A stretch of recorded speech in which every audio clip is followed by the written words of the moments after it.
Hello everyone, Nicole here, your host of Beauty Behind the Brand. Today's topic is going to be all about a day spa versus med spa. We are currently going through this actually at our current day spa here in Muskoka, and some of the things that I've noticed, and I've fallen in love with the medical world when it comes to beauty, and some of the things that has changed our business for the better as well as our clients' results. So let's dive into this episode and hear all things about day spa and Medi spa. Today's episode is going to be great. I have a great feeling that it's going to be one of those things that might give you an aha moment on some of the changes you might want to make within your spa.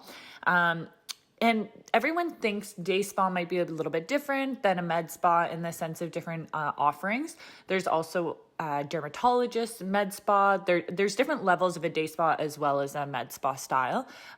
There's also where there's like resort spas, cruise spas. There's so many different things when we think of spas. But today we're specifically talking about our location here in Muskoka Aesthetics, and our day spa, and how probably the past year we've been bringing in a lot more medical systems as well as devices, and even some of our staff as well, and contract workers that we have brought in that have more medical background, like our nurse that we have on staff, Kasha, she's amazing, as well as Julie, one of our laser technicians, and then some of the new and exciting machines we have offered through some of the different companies we've dealt with here in Toronto.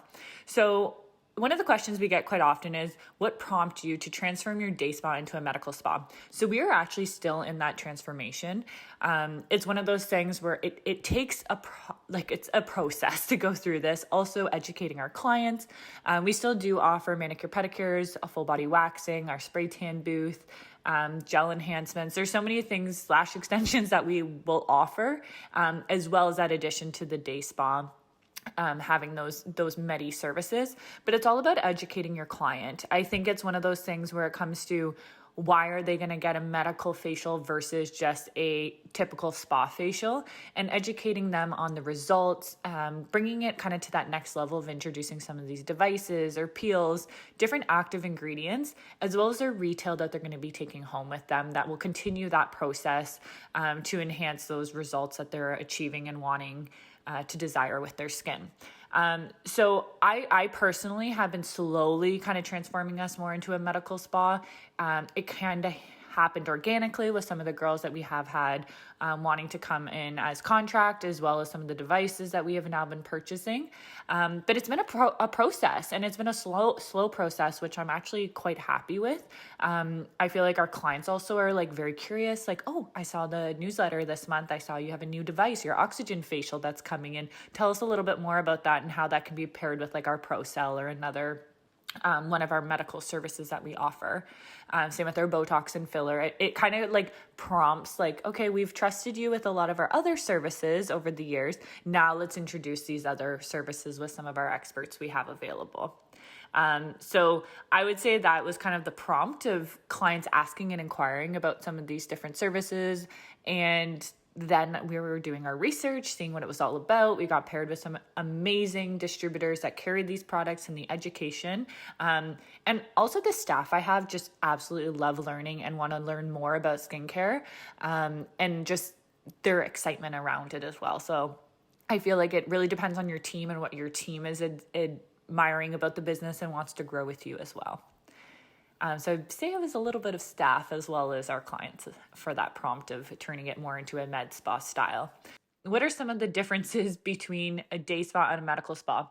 Like I kind of mentioned, it's more of those result-driven treatments, a little bit more invasive treatments, as well as the price point is going to be a little bit higher for those clients that are serious about their skincare and their skin needs.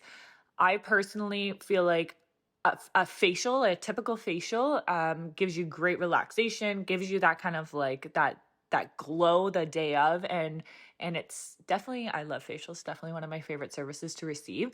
But if you're wanting actual results, like let's say you have some scarring from some of the different skin conditions you may have had as a teenager, active acne, you're wanting to actually help with like Botox or filler, you need just like that little bit of extra to have those results you want. A typical facial isn't going to give you those results without something medical involved in there.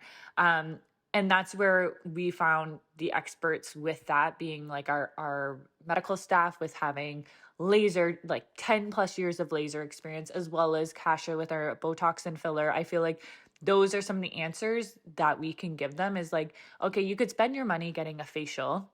You could get 10 facials doing just these simple things, but is those simple things really going to give you the results you need? And having those conversations, those skin consultations with your clients and really sitting down and making sure they're getting the best bang for their buck, as well as the results they want. Beauty industry, don't forget, people, it is $1 billion industry. So don't sell yourself short. Anyone will basically pay anything for beauty. You are the expert, and make sure that your services are catering to your clients and their needs. We are in a very aging demographic here in our location. So that's another thing, is really look at where you are in your demographic. If you're catering to more of that 20 and 30, so you're going to want to make sure your preventative treatments are there for anti-aging. When it comes to maybe skincare and acne, you're going to want to make sure that those treatments are there for that demographic of treatment that needs to be there. So really listening to your clients. And I think the key difference of a day spa and medical spa is you're amplifying those results and giving your clients that more of a medical service versus just a spa relaxation. So you're giving them the results they need. So what are some of the specific services and treatments a medical spa offers that a day spa does not? So when you're thinking of more medical spa, you're not thinking of manicure, pedicures. You're not thinking of maybe even lash extensions, lash lifts and tints, waxing, that type of thing. It's more of like in a treatment, high invasive. Maybe you're thinking more of like needles or lasers, peels, that type of thing that are actually going to get deeper into the layers of the skin. With that being said too, you're going to be looking at different ingredients in your products when that comes to active ingredients and the percentage. So we're dealing with things that maybe a typical esthetician can't deal with. Maybe you're thinking of something more like a medical esthetician can deal with. And also something that you wouldn't tell your clients to take home. It's more of like a back bar product that they would use, and they would see results like a peel going home, and after a few days actually seeing your skin peeling. Same with like micro needling or micro channeling, having those red spots for days afterwards, as well as actually the results when they go home, and the continual results and that education when they go home as well. So I kind of think as an esthetician or as a spa owner, you might be thinking to yourself, okay, so what kind of spa am I? Maybe you're like myself, where you're offering kind of like a little bit of everything, which is fine, which is totally fine. I think we kind of are a one-stop shop for a lot of our beauty needs. I always say we don't do massage and we don't do hair, but we basically do everything else from head to toe. And marketing yourself in that way. If you don't have an answer to something, you will find the answer through one of our medical estheticians or one of our nurses that we have on staff. I think it's a great thing to think about your business and what the specific differences are, but also think what is your clientele? And who do you want to cater? When you think of your VIP client, this is a exercise I like doing, is thinking of your VIP client and what do you think that VIP client would be getting done as a treatment, maybe once a month, every 3 months, maybe every 3 weeks. When you have that ideal client, how are you going to cater to them? And how are they going to tell their friends and family and send referrals and reach out to you to book the appointments? So think of yourself as that VIP client and how you would cater to them if you want to be a medical spa or you want to be a day spa, for example. Those are some of the key differences I find when it comes to how we're going to cater our clients and which services they ideally need and want. I feel like think Instagram and Twitter and all these things with social media where people want to see that satisfying result of the peel, or they want to see like a hydrobrasion or a hydrofacial results of pulling that gunk out of their skin and going to a professional that's able to do that within the medical world. As well as maybe extractions, making sure you're going to someone who's an acne specialist who's able to do those proper extractions and laser treatments afterwards. The medical world is growing as the beauty world is, and it's staying on top of a lot of those trends and training, which is so important when it comes to taking care of someone's skin and their health and well-being as well. So I really think it's one of those things is, like I said, seeing your clients and what type of treatments they would want as that VIP client. If you're a busy person like most of us and forget to take your vitamins every morning, Cara Vitamins has made it extremely easy to remember. What I personally do is I just put the box beside my coffee maker, because we all know I can't forget my coffee in the morning, and I make sure that my everyday vitamins are ready to go. Either if I'm on the go and/or I throw them in my purse. It's a great way to keep them all in a compact space, as well as keeping your cupboards and cabinets clean and simple. Now, with my promo code capital NME7GR, you will receive 50% off your first order. Now, another great thing I love about this business is they really care about you. Now, when you go online, they're going to ask you questions of why you need vitamins or what you're really needing in your everyday life. Personally, we all need a little bit of extra energy, maybe some extra magnesium, things like that. And this is a great way to keep the questions out of your mind when going to the grocery store and/or a drugstore to pick up your vitamins. Now, once again, that promo code is capital NME7GR for 50% off your first order. So how do you educate and train your staff to provide medical spa services? Do you have to hire new staff with medical certificates or qualifications? This is a great question, because I always thought of that when we were turning things into more of a Medi spa style. It's always a bonus if you have someone on your team with experience, which we've actually are very fortunate that we do have quite a few girls with experience in the medical world, and also result driven with lasers, Botox filler. But a lot of these companies do come with training, and they're going to train your staff anyways. For example, Sharp Light, shout out to them. Saba has been amazing. She's our sales representative that we deal with at Sharp Light. And we're doing a 1-day training before, learning about the laser, how the Fitzpatrick scale works. All of our estheticians have experience with facials as well as the Fitzpatrick scale, and actually have had laser done themselves. But learning about the machine is really where it comes down to that training and education. You could learn everything, but I feel like when you have education with that trainer and the specific machine, it makes a world of a difference. So it's going to be a great experience. We're going to have lots of models coming in. The girls are going to have training on themselves, going over troubleshooting. So when you're thinking of your team and when you want to create a medical staff at your team, a lot of my girls are medical estheticians already, so they've learned a lot of the different layers of the skin in more detail than I would as an esthetician. But you can always do continual education, and a lot of these services, as well as new devices, will come with those certifications, as well as detail in training. And to continue, if you go to hire someone else, you can send them to those locations for more training, and/or you can hire them to come to your location to do more training if you have possibly more than 2 estheticians as well. It's really one of those things where it comes to experience as well as someone, how comfortable they feel. I never want my staff to do a service that they don't feel comfortable doing, especially when it comes to medical. But I am so fortunate. My girls absolutely love everything that we've brought in. They actually thrive with it. Like, we've had trainers come in, for example, Asha with Luma Farm, she came in with the Pro Cell and was teaching our staff, and she's like, oh my gosh, your girls just get it. I literally had to show them once and they just get it. So really making sure you have staff that are eager to learn, they're excited to learn, they want to learn, they want to put their best face forward and educating clients on how to better their skin, as well as them actually getting the treatment done themselves. When I was in aesthetic school, that's something we had to do, is we always had to have the service done before being able to actually perform it on clients or other staff members, which I think is so important, to be able to feel the service, know the treatment, and they're better to explain it as well.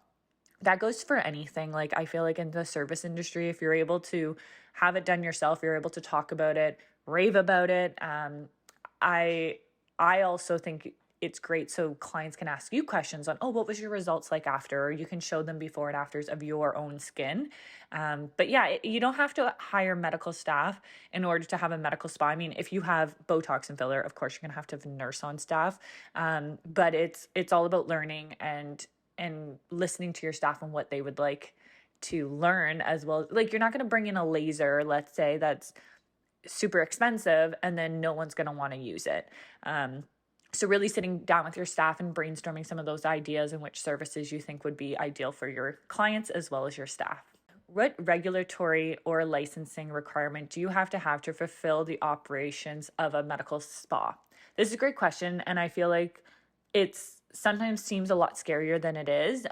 We have a business lawyer that we deal with. We have our actual insurance company that we deal with, as well as forms and applications people are filling out, and as well as actually educating our clients afterwards and reading the consent forms so they understand step by step that they need to stay out of the sun, or if they've just had filler done or Botox, they need to stay upright for how many hours. And really, I find sometimes people are quick to sign a form, but actually going over it and educating them is so important.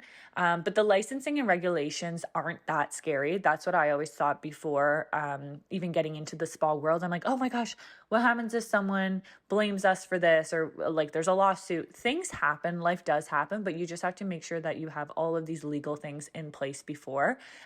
Makes it a lot easier to sleep at night knowing that all of this is behind you, in the sense of you have the professionals that will help you with any law stuff that will be going on with your lawyer, insurance issues. Just make sure all your I's are dotted and your T's are crossed. And if you have questions, feel free to reach out to a lawyer as well. That's what they're there for. They're the professionals when it comes to that industry. How did your existing clients base response to this transition, or did you attract new clients as a medical spa? Okay, this question is great because it's a bit of both. To be honest, our regular clients actually fell in love with the idea that we were bringing in more medical services because they already trust us and they love their services that they're already getting done at Muskoka Aesthetics.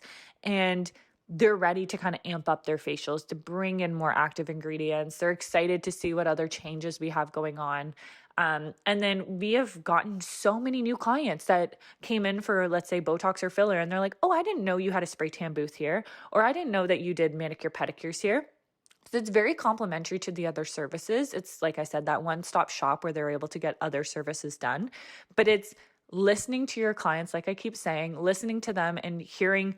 If you have a new client, I've been working reception a lot the past month and a half, and I ask clients, oh, how did you hear about us? Or, oh, where are you coming from? And getting to know their demographic of location, as well as the referrals. And then even writing a note on maybe that referral client saying, oh, make sure to mention, thank you for suggesting Diane to come to the spa for Botox. Like, make sure you recognize those clients who are giving you those referrals, because referrals and word of mouth is the cheapest way to run a business, as well as the best way for reviews, as well as to build your clientele.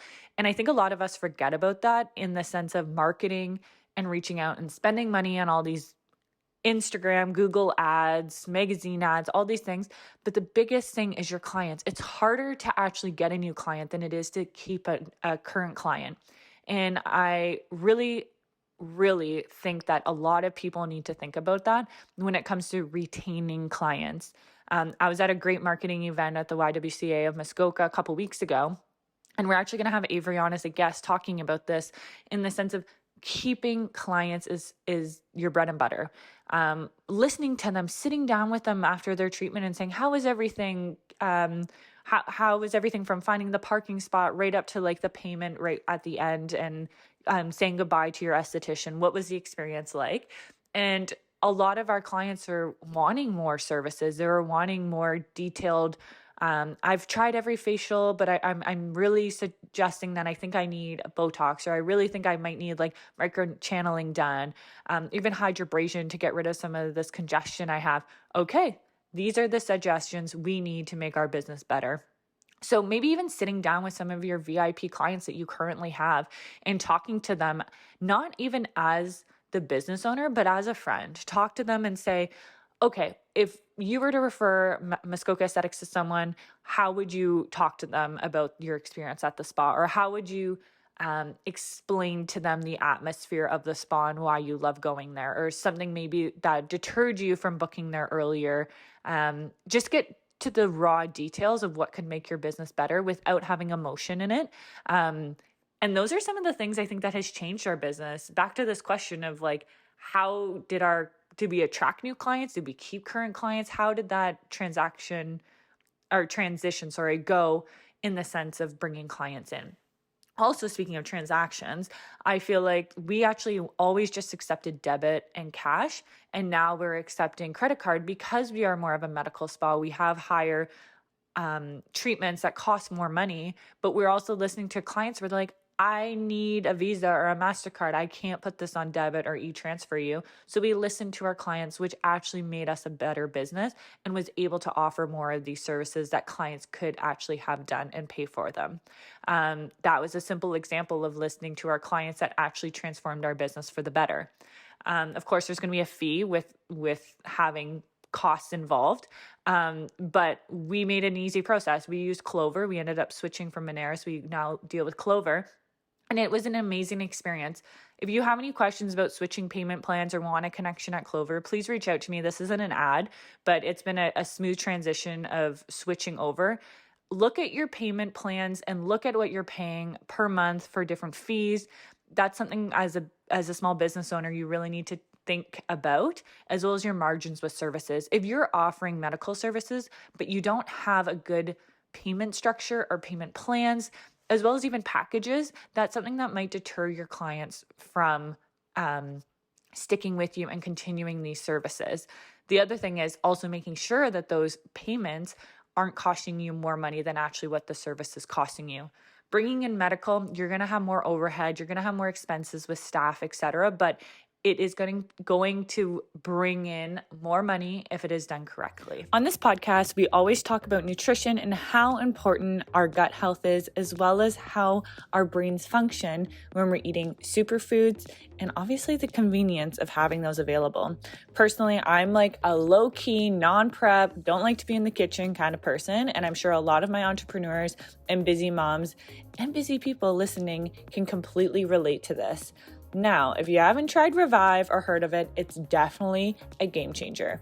With my promo code and my affiliate links linked below, you will be able to receive 50% off your first order / box of these delicious pre-portioned superfoods that can be delivered right to your door with free delivery at checkout. So just hit the link below for the affiliate links as well as the promos to get 50% off your first box of these delicious pre-portioned meals that you're going to be thanking me for later. Next question is, what are some of the challenges you faced during the transition and how did you overcome them? For example, I would say that's a great one right there with our payment systems. We needed to figure out a different payment plan. We were getting charged way too much per month what our system was costing us, as well as the machine didn't work half the time. Our tap wasn't working. So someone would have an amazing service, but then the actual transaction was not working well. So listening to your clients and making sure that everything's seamless all the way through. So that would be our biggest challenge of kind of switching payment plans, making sure we had the right machine in place, as well as making sure we've done our research with all of our devices and having education lined up with those. With example, our new laser machine we're going to be getting in will all things hair removal, as well as skin rejuvenation. And how was that transition to our clients? Amazing, because we've done a test pilot for almost the past year, having someone come in with her laser, and it has taken off. So sometimes it's great to experience things without fully committing, doing like a little trial run, having someone as a contract worker to come in and sample the market for you within your demographic of your clients, and then buying the laser like we did, for example. It's a very unique situation we had where Julie was able to come from Barrie and be able to provide these services for us, but it was a great experience for both of us. It helped her out to get some more clients here in Muskoka, as well as get out of working from home and being able to be in a work environment with others, as well as us to actually have a medical esthetician on staff with 10 plus years of a laser experience to test our market for us. So it's all about connections. If you are considering to bring in medical or even like a nurse or something like that, reach out to people. That's how a lot of my connections happen. Is what's the worst thing that's going to happen is someone's going to say no. I just had a similar conversation with one of my friends who owns a spa as well. And we were talking about that as transitioning to a Medi spa and reaching out to some of these different nurses or medical estheticians that are able to rent space or able to do a percentage-based split with you, or even bring in a machine to be able to do a daily rental, etc. There's so many different ways within the spa industry to make things work. It's sometimes just getting creative and brainstorming together as well. How did you market your spa and promote your medical spa to other spas in the area? That's a great question. So for example, some of the other hair salons locally, we've done just like drop off brochures to them, or even I know a lot of them coming in and actually chatting, or we'll be at charity golf tournaments talking about things. I think about getting out of the spa and talking to clients and educating them, as well as other businesses. We have a very strong presence on social media. Having Instagram reels, having people being able to see what's going on behind the scenes, as well as even introducing some of our staff to the public. But even doing collaborative, like, oh, come in and get a fresh cut for summer, as well as get a touch up for Botox, or having like collaborative posts would be amazing advertising for that, as well as offering something that other spas don't offer to make yourself different. We've done that with our Mystic Spray Tan booth. For example, the closest one is an hour south of us or 2 hours north of us. And we're kind of the go-to place in Muskoka for our Mystic Spray Tan booth. And what makes us different is no one else is offering the booth like spray tan. So I have marketed it with other hair salons and other spas in the local area that are actually able to advertise and promote those. Same with our wedding planners, promoting maybe some wedding packages for brides when it comes to facials and Botox, as well as hybrid models for even nails and that more day spa style. To be honest, marketing is mind-blowing when it comes to promoting and putting yourself in the client's eye. Like I said, Avery is going to be on here in the next couple of weeks talking about marketing to the internet. She wrote this amazing book, one of the best sellers, and it's going to be all things about marketing on the internet. So make sure to stay tuned for that episode. So our last question is, what advice would you give the other spa owners considering a transition into the medical spa world? Okay, so why wait? That is something that I think I hesitated too long. I mean, it also takes finding the right people. I had done so much research, trying to figure out the best way, this, and this. And sometimes it's just about reaching out to the right people to get the right answers. And that's what changed it for us. And really figuring out, I'm one of those people. I always laugh because Asha and I at Luma Farm, if you haven't listened to that episode, highly recommend it as well if you're considering a Medi spa. Because we talk a lot about some of the devices and products that they have there, and regarding actually making more income. Yes, they're more overhead, but you're able to charge more, then creates more revenue for you as well as your staff at the end of the day. And giving your clients what they truly need for their skincare and able to actually see results that they need and desire. But some of the advice I would have is, why wait? It's a $1 billion industry, whether you're in medical and or aesthetics within a spa. And there's so many things out there. There's so many resources, so many videos, just even talking about why medical is so important for us, and finding the right team, reaching out to people. Like I said, Kasha, she's been with us well over, I guess it's going to be almost here 2 years. She's been amazing because she reached out to me because we had a mutual friend, and she reached out to me and was like, hey, I'm interested in partnering with a spa in Muskoka. This is what I'm thinking, da-da-da.